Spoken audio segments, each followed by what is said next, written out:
ગુજરાત વાસીઓ ખાસ જાણી લેજો, ભર શિયાળા દરમિયાન ગુજરાતમાં કરા સાથે કમોસમી વરસાદ અને માવઠું વરસવાને લઈને કરવામાં આવી છે આગાહી. જ્યાં દર્શક મિત્રો, હિન્દ મહાસાગરના ઊંડાણવાળા દરિયામાં લાંબા સમયના વિરામ લીધા બાદ અત્યારે એક નવું મિની વાવાઝોડું સક્રિય બની રહ્યું હોય તેમ દરિયાના પેટાળવાળા ભાગોની અંદર અત્યારે આ નવી સિસ્ટમોને લઈને તોફાન વધી રહેલું જોવા મળી રહ્યું છે. તમે પણ અત્યારે જોઈ શકો છો, આ સંપૂર્ણ વિસ્તારોની અંદર મોટી હલચલ વધી રહેલી જોવા મળી રહી છે. નવી વેસ્ટર્ન ડિસ્ટર્બન્સ સક્રિય થવાને લઈને બંગાળની ખાડી, અરબી સમુદ્ર અને હિન્દ મહાસાગરના આ સંપૂર્ણ વિસ્તારોની અંદર તોફાન વધી રહેલું જોવા મળી રહ્યું છે.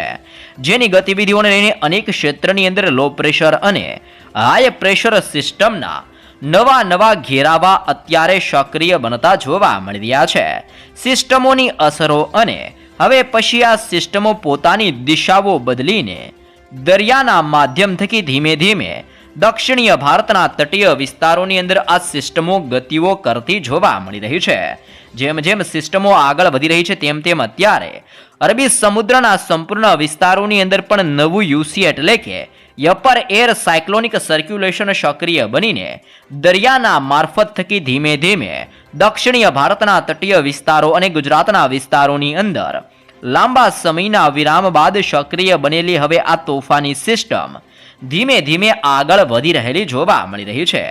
સિસ્ટમની ગતિવિધિઓને લઈને ગુજરાતના સંપૂર્ણ વિસ્તારોની અંદર મોટા પલટાવ આવતા હોય તેમ ભર શિયાળા દરમિયાન વાદળોના ઝુંડ હવે ગુજરાત ઉપર મંડરાવાને લઈને મોટી આગાહીઓ કરવામાં આવી રહી છે. જી હા દર્શક મિત્રો, સિસ્ટમની ઘાત અત્યારે ગુજરાતની અંદર પોતાની અસરો દર્શાવી રહેલી જોવા મળી રહી છે અને હળવી અસરોને લઈને અત્યારે કચ્છના સંપૂર્ણ ક્ષેત્રની અંદર અને સૌરાષ્ટ્રના દરિયાઈ કાંઠાના વિસ્તારની સાથે દક્ષિણીય ગુજરાતના વિસ્તારોની અંદર હળવા વાદળોના ઝુંડ મંડરાવાને લઈને મોટી શક્યતાઓ જાહેર કરવામાં આવી રહી છે. તે ઉપરાંત અત્યારે બદલાઈ રહેલા હવામાનને જોતા અરબી સમુદ્ર, ઓમાનના તટીય વિસ્તારોમાંથી પણ ભેજયુક્ત પવનો હવે પછી દિશાઓ બદલીને ગુજરાતના વિસ્તારોની અંદર આગળ વધતી જોવા મળવાની છે. ભેજવાળા પવનોની અસરને લઈને 20 થી 25 કિલોમીટર પ્રતિ કલાકની ઝડપે ગુજરાતની અંદર તોફાની પવનોની અવર જવર વધતી જોવા મળવાની છે. આમ હવે પછી બદલાઈ રહેલા હવામાનને લઈને ગુજરાતની અંદર એક તરફ ભયંકર ઠંડી, બીજી તરફ બપોર દરમિયાન ગરમી અને હવે પછી માવઠાના ખતરાને લઈને ગુજરાતની અંદર કમોસમી વરસાદની મોટી આફત મંડરાઈ રહેલી જોવા મળી રહી છે. બીજી તરફ હવામાન નિષ્ણાત અંબાલાલ પટેલ દ્વારા ગુજરાત રાજ્યની અંદર આગામી 7 દિવસની અંદર કંઈક નવા જૂની થવાને લઈને ગુજરાત માટે મોટું પૂર્વાનુમાન પણ જાહેર કરવામાં આવી રહ્યું છે. તમે અત્યારે જોઈ શકો છો, બંગાળની ખાડીના વિસ્તારોની અંદર લો પ્રેશર હાઈ પ્રેશરના સિસ્ટમના ઘેરાવા બનીને ધીમે ધીમે ગુજરાતના વિસ્તારોની અંદર આગળ વધી રહેલા જોવા મળી રહ્યા છે. જેની અસરને લઈને ગુજરાતના સંપૂર્ણ વિસ્તારોની અંદર બંગાળની ખાડીના તટીય ક્ષેત્રમાંથી આગળ વધતી અત્યારે વરસાદીય સિસ્ટમોની સ્ટ્રફ લાઇનના ઘેરાવા ગુજરાતના વિસ્તારોની અંદર પોતાની તીવ્ર અસરો દર્શાવી રહ્યા છે અને ચારે દિશાઓમાંથી વધી રહેલા સિસ્ટમના દબાણને લઈને ગુજરાતની અંદર હવે પછી ઓચિંતાનું હવામાન પલટાતું જોવા મળવાનું છે. જેમાં પણ સૌથી વધારે અસર ગુજરાતની અંદર કચ્છના ક્ષેત્રોની અંદર જોવા મળી શકે છે. જેમાં લખપતનો વિસ્તાર, ખાબડ, બાડેલી, નળિયા, માંડવી, ગાંધીધામ અને રાપરના વિસ્તારોની અંદર ઓચિંતાના મોટા પલટાવ આવી રહ્યા હોય તેમ કચ્છનું સંપૂર્ણ હવામાન બદલાતું જોવા મળવાનું છે. ઘોર અંધારપટ હવે કચ્છ ઉપર મંડરાતું જોવા મળવાનું છે. જોકે સૌરાષ્ટ્રના દરિયાઈ કાંઠાના વિસ્તાર, જેમાં ભાવનગર, અમરેલી, ગીર સોમનાથ, ઉનાના વિસ્તારથી પોરબંદર, દેવભૂમિ દ્વારકાના વિસ્તારથી લઈને પોરબંદર, જૂનાગઢના વિસ્તાર, જામનગર, મોરબીના ક્ષેત્રથી લઈને સુરેન્દ્રનગર, બોટાદ અને રાજકોટના વિસ્તારોની અંદર પણ અરબી સમુદ્રના તોફાની પવનો આ સંપૂર્ણ વિસ્તારોમાં ભયંકર ઠંડીઓ વધારતા જોવા મળવાના છે.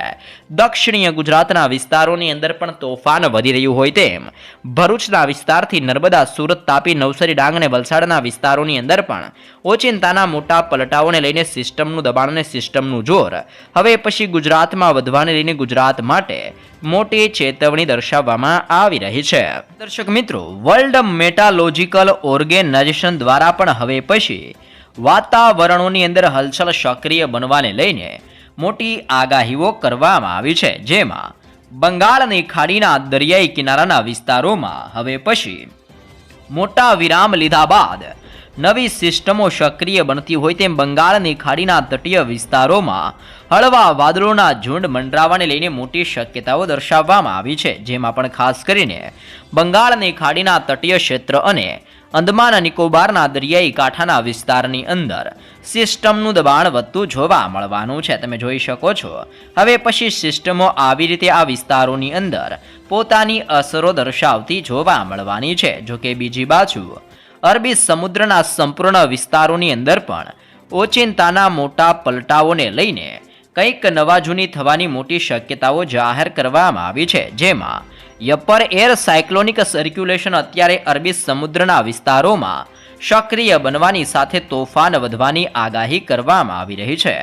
તમે લાઈવ અત્યારે નકશાની અંદર જોઈ શકો છો આ સંપૂર્ણ ક્ષેત્રની અંદર અત્યારે યપર એર સાયક્લોનિક સર્ક્યુલેશન આમ નવું યુસીએ સક્રિય બનીને પોતાનું દબાણ દર્શાવી રહ્યું છે, જેના કારણે અરબી સમુદ્રના દરિયાઈ કાંઠાના સંપૂર્ણ ક્ષેત્ર, જેમાં ગુજરાતનો વિસ્તાર, મુંબઈનો વિસ્તાર, તામિલનાડુના ક્ષેત્રોથી લઈને અત્યારે ખાસ કરીને પોંડુચેરીના વિસ્તારથી મંગલુરુ, બેંગલુરુના સંપૂર્ણ વિસ્તારોની અંદર અને હવામાનોની અંદર મોટા બદલાવોની શક્યતાઓ જાહેર કરવામાં આવી રહી છે.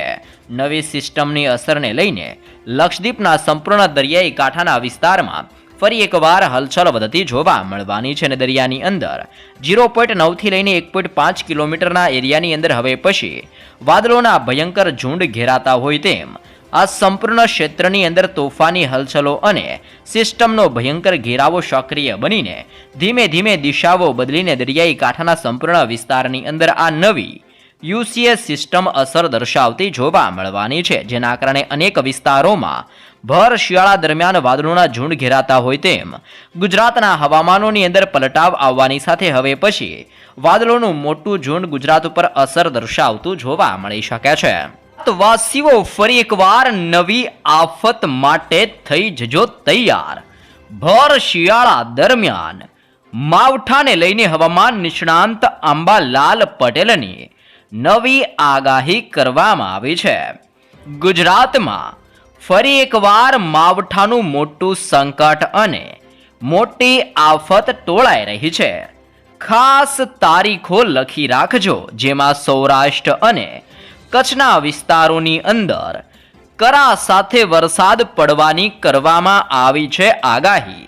હવામાન નિષ્ણાંત અંબાલાલ પટેલની આગાહીથી ફરી એકવાર ખેડૂતોની અંદર ચિંતાનો માહોલ જોવા મળી રહ્યો છે. જી હા દર્શક મિત્રો, રાજ્યની અંદર હાલ શિયાળાની તીવ્ર ઠંડીનો અનુભવ થઈ રહ્યો છે, જેમાં વહેલી સવાર દરમિયાન ધુમ્મસ અને રાત્રિ દરમિયાન ઠંડા પવનોની સાથે કડકડતી અત્યારે ગુજરાતમાં ઠંડી પડી રહેલી જોવા મળી રહી છે. પરંતુ આ ઠંડી વચ્ચે ખેડૂતોના ચહેરા ઉપર હવે પછી ચિંતાઓ દેખાઈ રહી છે, કારણ કે ભર શિયાળા દરમિયાન આગાહીકાર અંબાલાલ પટેલે ફરી કમોસમી વરસાદની નવી આગાહી કરવામાં આવી છે. ખાસ જાણી લેજો, કરા સાથે વરસાદને લઈને દર્શાવવામાં આવી રહી છે નવી આગાહી. આગાહીકાર અંબાલાલ પટેલે 22 થી લઈને 24 જાન્યુઆરી દરમિયાન રાજ્યમાં માવઠું આવવાને લઈને ખાસ શક્યતાઓ દર્શાવવામાં આવી છે, જેમાં સૌરાષ્ટ્રના પંથકથી લઈને કચ્છના વિસ્તારોમાં કરા પડવાની શક્યતાઓ દર્શાવવામાં આવી છે. આટલું જ નહીં, 30 જાન્યુઆરીથી 5 ફેબ્રુઆરીની વચ્ચે ફરી એક વખત હવામાનની અંદર મોટા પલટાવ આવવાને લઈને મોટું પૂર્વાનુમાન દર્શાવવામાં આવ્યું છે. 13 ફેબ્રુઆરી દરમિયાન પણ વાતાવરણની અંદર મોટા બદલાવો જોવા મળવાને લઈને ખાસ શક્યતાઓ જાહેર કરવામાં આવી રહી છે. તો જાણી લેજો શું કરવામાં આવી રહી છે હવામાન નિષ્ણાંત અંબાલાલ પટેલની નવી આગાહી. જી હા દર્શક મિત્રો, હવે પછી 22 થી લઈને 24 જાન્યુઆરીની વચ્ચે રાજ્યની અંદર ફરીથી એક નવા માવઠાને લઈને શક્યતાઓ દર્શાવવામાં આવી છે, જેમાં સૌરાષ્ટ્રના વિસ્તાર અને કચ્છના વિસ્તારોમાં કરા પડવાની શક્યતાઓ દર્શાવવામાં આવી છે. 30 જાન્યુઆરીથી 5 ફેબ્રુઆરીની વચ્ચે હવામાનોની અંદર મોટા બદલાવ આવી શકે છે. 13 ફેબ્રુઆરીએ વાતાવરણ બદલાતું જોવા મળવાનું છે તેવી પણ નવી આગાહી કરવામાં આવી છે. જ્યાં દર્શક મિત્રો, આગાહીથી ખેડૂતોની અંદર ચિંતા વધી ગઈ છે, કારણ કે હાલ ખેતીથી નુકસાનની અંદર અત્યારે ગુજરાતની અંદર ભયંકર પહેલા પડેલા માવઠાનું અત્યારે હજી પણ નુકસાન જોવા મળી રહ્યું છે. અને અત્યારે ભર શિયાળા દરમિયાન અત્યારે રવિ પાકોની સિઝન ચાલી રહી છે, જેમાં ઘઉં, ચણા, જીરું, ડુંગળી જેવા તૈયાર પાકો અત્યારે તૈયાર થઈને માર્કેટમાં આવવા માટે અત્યારે તૈયાર બેઠા હોય તેવો માહોલ જોવા મળી રહ્યો છે. પરંતુ જો કમોસમી વરસાદ થશે તો ખેડૂતોના આ તમામ પાકોની અંદર પુષ્કળ પ્રમાણની અંદર નુકસાન થવાની ભીતિ હાલ ખેડૂતોને સતાવી રહી છે. તો જાણી લેજો હવામાન વિભાગ દ્વારા પણ શું કરવામાં આવી રહી છે આગાહી. જી હા દર્શક મિત્રો, બીજી તરફ હવામાન વિભાગ દ્વારા અલગ જ ચિત્ર રજૂ કરવામાં આવ્યું છે, જેમાં હવામાન વિભાગ દ્વારા જણાવવામાં આવ્યું છે કે આગામી 24 કલાકની અંદર તાપમાનની અંદર 2 થી 3 ડિગ્રીનો વધારો થવાની શક્યતાઓ દર્શાવવામાં આવી છે. અને આગામી 7 દિવસ સુધી રાજ્યની અંદર વાતાવરણ સૂકું રહેવાની સંભાવના હવામાન વિભાગ દ્વારા દર્શાવવામાં આવી રહી છે. તમે જોઈ શકો છો, દક્ષિણીય ભારતના વિસ્તારોથી લઈને બંગાળની ખાડીના વિસ્તારોમાં સક્રિય બનતી નવી સિસ્ટમોને લઈને દરિયો બેકાબુ બની રહ્યો છે. તટીય ક્ષેત્રની અંદર અત્યારે આંધી, તુફાન, વંટોળ જેવા ભયંકર પવનો ફૂંકાઈ રહ્યા છે. ગુજરાતના દરિયાઈ કાંઠાના વિસ્તારોની અંદર તોફાની મોજા દરિયાની અંદર ઉછળતા જોવા મળી રહ્યા છે. એક તરફ હવામાન નિષ્ણાંત અંબાલાલ પટેલની માવઠાની આગાહી અને બીજી બાજુ હવામાન વિભાગ દ્વારા સૂકા વાતાવરણની શક્યતાઓ દર્શાવવામાં આવી છે. આમ હવે બે આગાહીની વચ્ચે ખેડૂતો હવે મુશ્કેલીમાં મુકાઈ ગયા છે. ખેડૂતોની એક જ માંગ છે કે હવામાન સાથે અત્યારે કોઈ છેડખાની જોવા ન મળે, જેથી કરીને તેમનો પાક સુરક્ષિત રહી શકે છે. પરંતુ હવે પછી બની રહેલી નવી સિસ્ટમોની અસરોને લઈને ગુજરાતના હવામાનોની અંદર કેવા પલટાવ આવે છે તે હવે જોવાનું બાકી રહ્યું છે.